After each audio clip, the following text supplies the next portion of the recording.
important pillar for SEBI is, of course, investor protection. And SEBI has gone on record and has claimed with data that 90% of the retail trades in India, they hit losses. Is SEBI against retail trading? Is that a message which the regulator, which has been trying to drive? Would you like to take that forward? No, not at all. In fact, the retail is our strength. If you see that you have 49 million in 2020, and now we are 130 million. It is not the number of institutions, it's the number of investors, unique investors. So 130 million.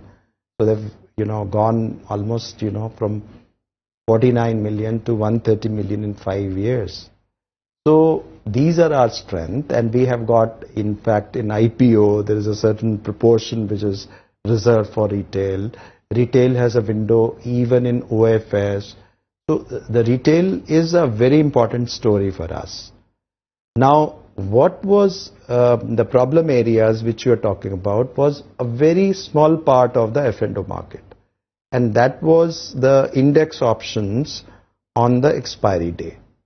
Now, typically, it was like, was and is like perhaps a casino. Like, what are you using the F&O for?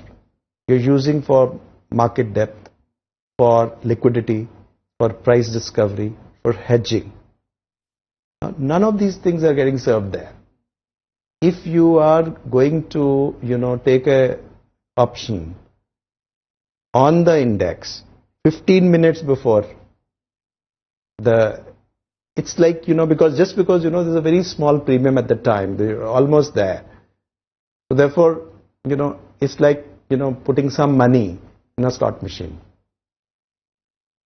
So that kind of activity is not really attunable. So because it's like, getting addiction to some kind of thing.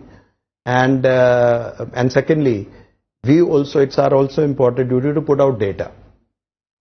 Of course, we have not done. Trading is still going on. If you really see 2 years, if you compare with the 2 years, it is still, I think, possibly 44% up, the notional interest.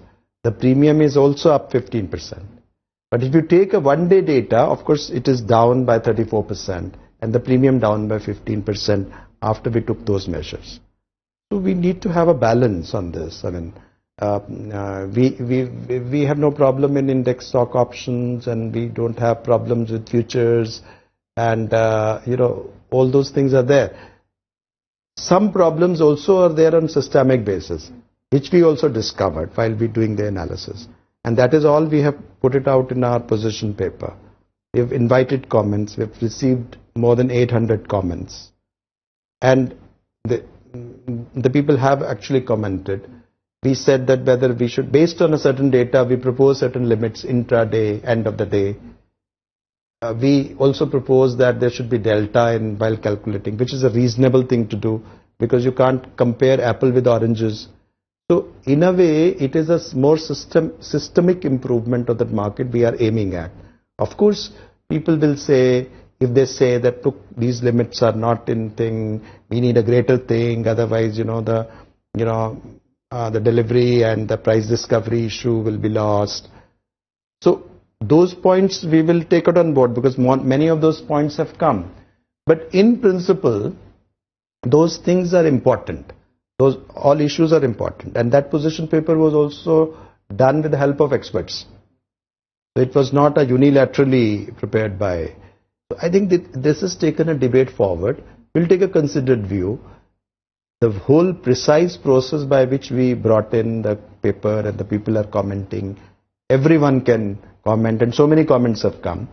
So we'll take a considered view on that and move forward. But F&O market is an important market.